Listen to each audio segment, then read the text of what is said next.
Olha só, a Sony anunciou recentemente o lançamento de duas novas famílias de seus DACs portáteis, da famigerada linha Walkman. E nesse vídeo aqui eu vou tentar te explicar o que nenhuma mídia que veiculou essa notícia conseguiu responder. Por que que a Sony insiste em vender MP4 player de luxo, hein? Eminere aqui para falar novamente sobre DAC. Eu adoro falar sobre esse tema. Eu já fiz vídeo explicando o que é um DAC e já fiz vídeo falando de DACs específicos, inclusive sobre este DAC que eu tenho aqui plugado no meu computador e que eu deixo sempre o link lá em eminere.com/homestudio para você conferir ali o melhor custo-benefício de DAC. E o papo aqui desse vídeo também é sobre DAC e não é qualquer DAC não. São duas famílias de DACs que carregam consigo a lendária marca Walkman. E eu preciso esclarecer uma coisa sobre essa marca Walkman que foi utilizada pela primeira vez pela Sony lá no final dos anos 70, quando ela lançava no mercado japonês os tocadores portáteis de fita cassete. Porque, ao contrário do que alguns canais e websites publicaram, isso não é uma volta do Walkman, porque a Sony nunca deixou de utilizar esse nome. A Sony lança todo ano algum dispositivo para chamar de Walkman. Foi assim com o Discman, foi assim com os mini disc players, foi assim com os MP3 players, foi assim com os MP4 players. E até aqueles fones de ouvido que tinham memória interna e eram feitos para a prática de esporte. Todos esses receberam a marca Walkman. Inclusive, alguns celulares da extinta Sony Ericsson também receberam a chancela Walkman. E mais recentemente, aquilo que a Sony chama de Walkman são esses dispositivos que eu particularmente chamo de MP4 player de luxo, porque eles não são celulares, mas têm um design semelhante a um celular e tem tela touch e rodam Android. E talvez até possamos chamar isso de iPods Touch da Sony. Acho que eu vou escrever isso na thumb desse vídeo.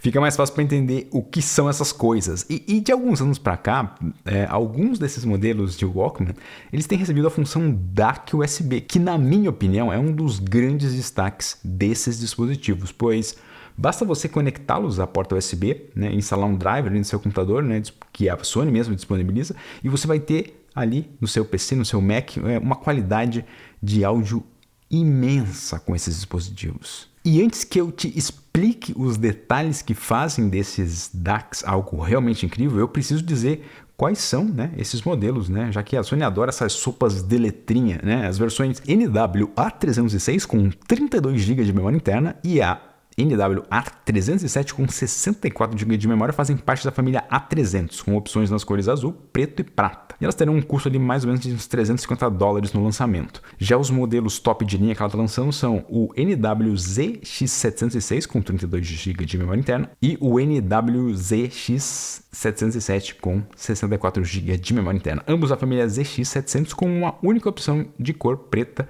e terão um custo de lançamento ali a partir dos $750. Além do design e das dimensões, as duas famílias se diferem também por outras três questões. A primeira delas é em relação à tela, que tem tamanho de 3.6 polegadas na série A300 e 5 polegadas e alta resolução na série ZX700. A segunda diferença é que apenas a família ZX700 conta com uma saída de áudio balanceada com conector de 4.4 mm, além da saída tradicional estéreo de 3.5 mm, a qual é a única saída analógica da família A300. Obviamente, ambos os modelos têm conexão Bluetooth e Wi-Fi, mas você perde definição quando utiliza a transmissão sem fio, principalmente por Bluetooth, mesmo sendo versão 5.0. Já eu explico o porquê disso. E a terceira diferença é mais sutil e meio complexa de explicar, porque apesar de ambos os modelos executarem as mesmas funções, cada série utiliza um processador diferente, inclusive ambos da marca Qualcomm. Obviamente, a série ZX700 utiliza um chip mais caro e mais potente,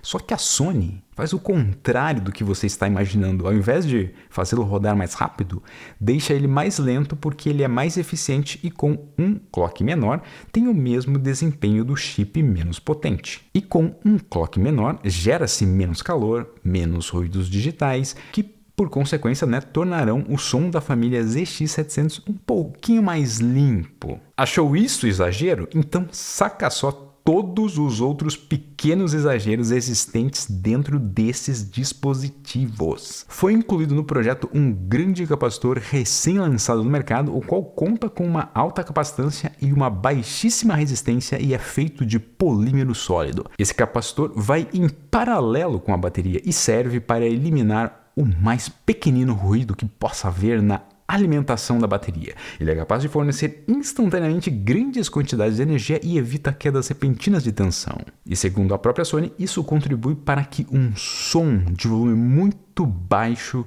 seja perceptível, poderoso e preciso. E também faz com que os vocais tornem-se mais evidentes também.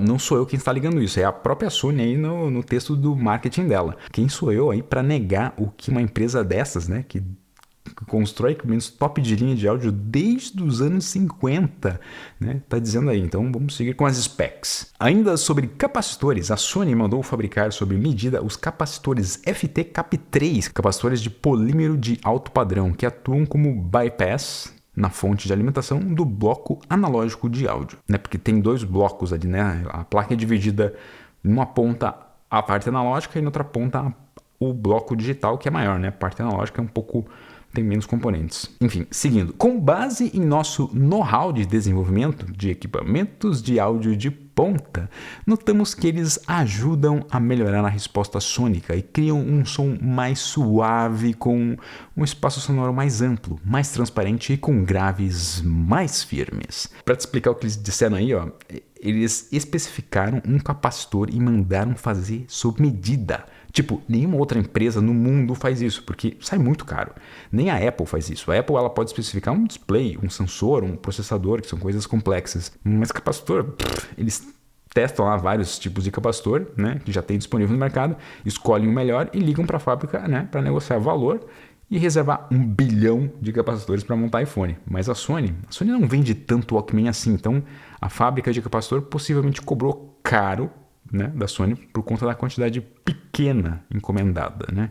Pequena em relação à quantidade que, por exemplo, a Apple compra para fazer iPhone. Agora, para a família ZX700, que tem a saída balanceada com conector 4.4mm, nela há grandes indutores que fornecem o sinal de saída balanceado ideal, em conjunto com capacitores que atuam como filtros LC. Esses indutores possuem fios condutores planos que têm menor distorção e menor resistência, o que cria uma resolução de som aprimorada em todas as frequências. Ou seja, ele está dizendo aí que não é um indutorzinho com fio de transformador que você está acostumado a ver por aí, não. É um indutor feito com uma espécie, né, de trilha de cobre larga, e que é um pouco espesso também, ou seja, sai bem caro esses indutores também, mas eles são melhores porque tem baixa resistência, tá? E quando a gente fala de áudio, tudo que tem menor resistência, consequentemente, gera menos ruído e o áudio acaba se tornando melhor. Ainda sobre diminuição de ruído, na placa são utilizados 2 cristais osciladores compactos, com baixo ruído de fase, os quais garantem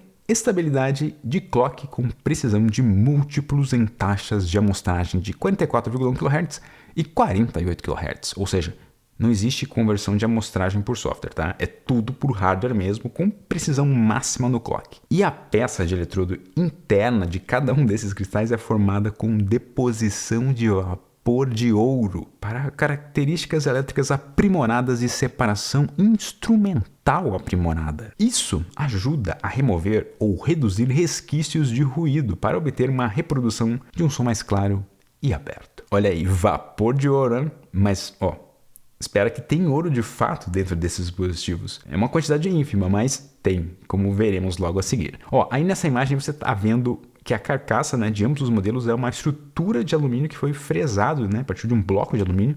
E segundo a Sony, essa case altamente rígida é resistente a ruídos elétricos e outros tipos de interferências. E para a família ZX700, para justificar o termo premium que ela tem, né, há também um bloco fresado OFC livre de oxigênio, que é feito de cobre. Toda essa parte aí ela fica cobrindo a parte que faz o processamento digital, o que ajuda aí a fortalecer o aterramento digital, a melhorar a proteção contra ruídos de elementos deste bloco, né? E reduzem ruídos aí que são provenientes do processador e dos dispositivos de memória, né? O resultado é um som mais claro que parece surgir do silêncio. Nessa última linha aí, eu acho que o cara do marketing estava realmente muito inspirado.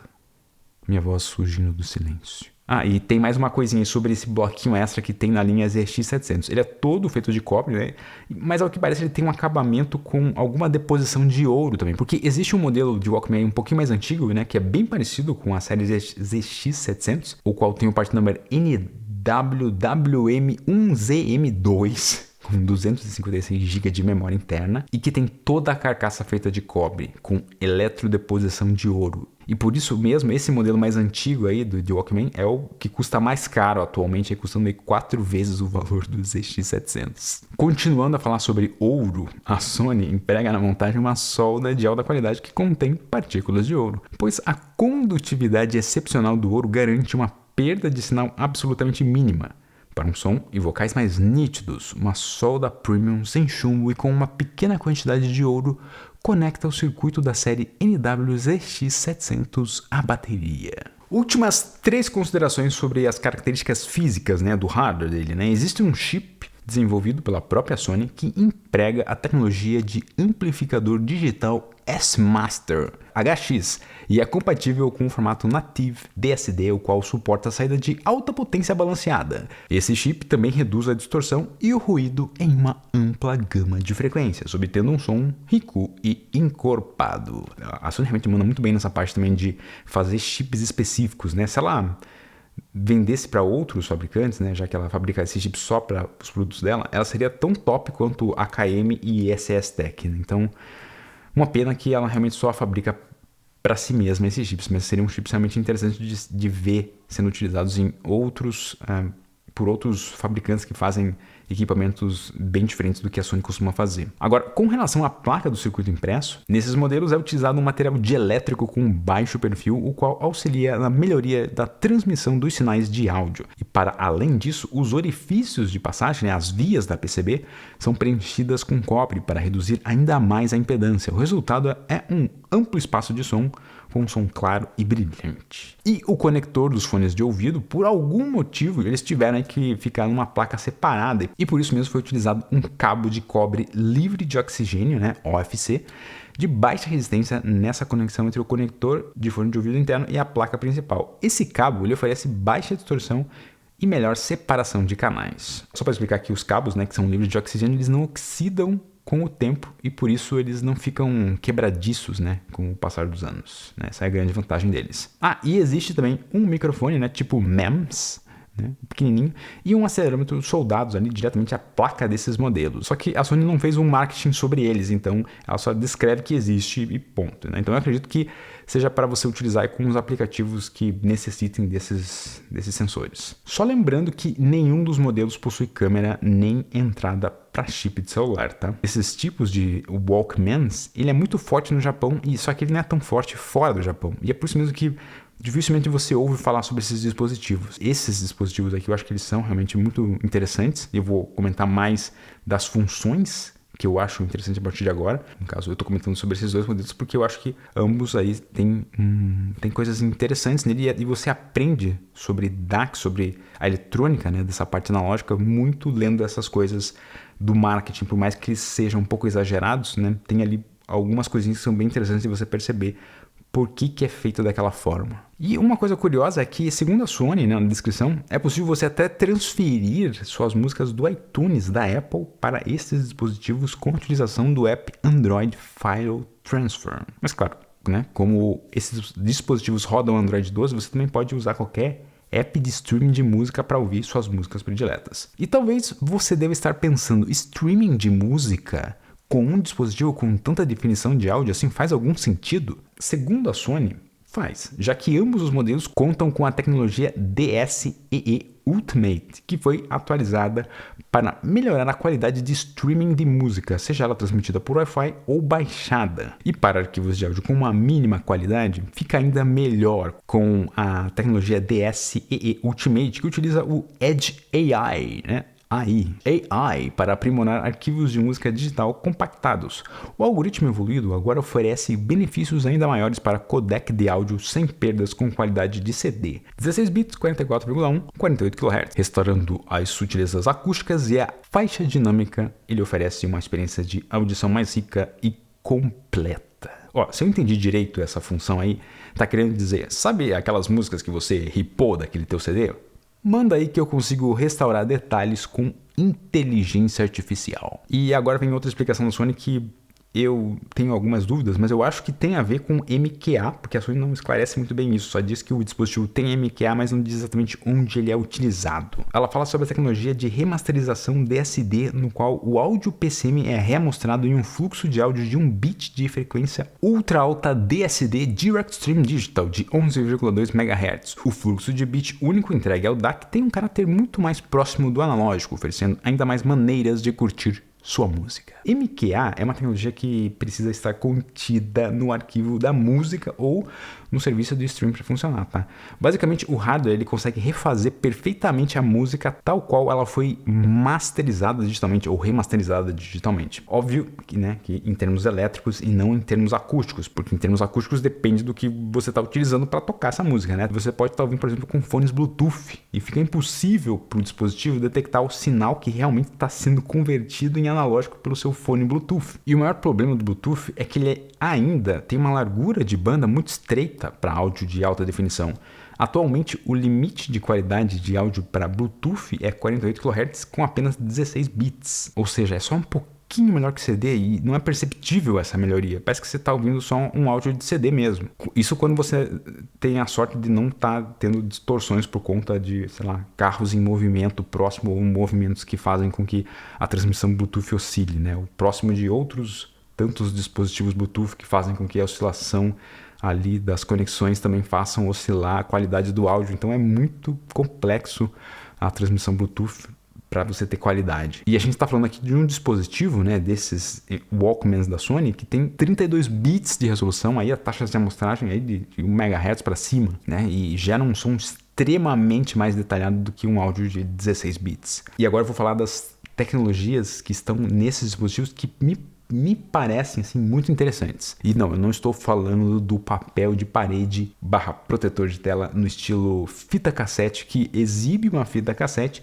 diferente de acordo com o codec da música que você está ouvindo, né? E olha, eu também não estou falando, né, do botão de volume estilo analógico que ecoa o design analógico clássico dos equipamentos vintage. Mas as funções das quais eu quero realmente falar são, primeiramente, a função linearizadora de fase DC, que emula uma ampla variedade de assinaturas sônicas de equipamentos de hardware real. 6 assinaturas diferentes estão disponíveis. E aqui eu acho que eles estão falando de emulações, né, de respostas sônicas específicas de 6 tipos de amplificadores operacionais, ou transistores, ou válvulas específicas, assim, mas assim, coisas que realmente eles sabem o que é, e eles provavelmente devem ter feito um modelo ali para transformar em software aquele modelo real de hardware. Isso realmente me deixou bem interessado em ouvir essas transformações. Mas a função mais sensacional de todas eu deixei por último, que é a função que emula sobre qualquer música, como se ela estivesse sendo tocada de um vinil, de um LP. Inicialmente eu achei meio supérflua essa função, mas depois eu comecei a ler ali a explicação, né, de como ela foi desenvolvida e eu pirei, porque ela foi desenvolvida pelo mesmo engenheiro que desenvolveu o primeiro CD player da Sony lá em 1988, ou seja, é um cara que ele conhece muito do áudio analógico e do áudio digital. E o que é que essa função faz? Segundo a Sony, ela devolve o caráter cálido do vinil às suas faixas digitais.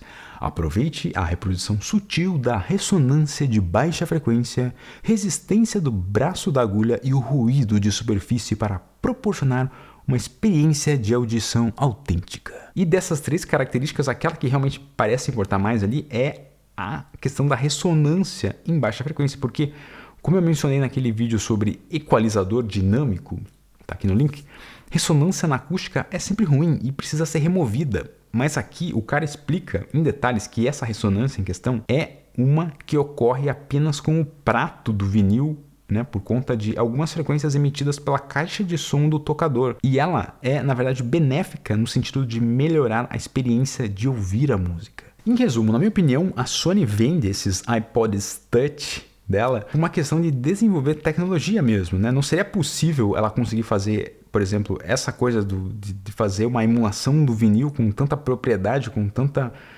minúcias, né? Como ela fez aí, né? De outra forma, se não tivesse todo um hardware especificado, né? Desde o capacitor, desde a placa, enfim, de tudo ali, tudo é muito bem pensado nesse dispositivo E obviamente que também tem que ser pensado essa parte das melhorias para se ouvir música. Aliás, esse dispositivo é um dispositivo para você ouvir música, não é um dispositivo para você, quer dizer, curtir música. Não é um dispositivo para você mixar ou masterizar, porque ele vai modificar o som, ele vai fazer com que o som fique melhor. Então você não vai conseguir pegar detalhes ou problemas que possam existir. Ele vai justamente maquiar esses problemas e tornar a música mais confortável aos seus ouvidos. Conseguiu entender esse iPod Touch da Sony? Faz sentido para você ele existir? Você usaria ele para sair por aí ouvindo música ou usaria apenas ele como DAC USB no seu computador? Eu vou falar mais sobre DACs USB em vídeos futuros. DACs com um custo-benefício bem melhor do que estes aí da Sony, tá? Mas eu precisava aí te mostrar que os detalhes fazem toda a diferença na hora de você escolher um DAC. Então, se inscreve no canal caso ainda não seja inscrito para não perder os próximos vídeos.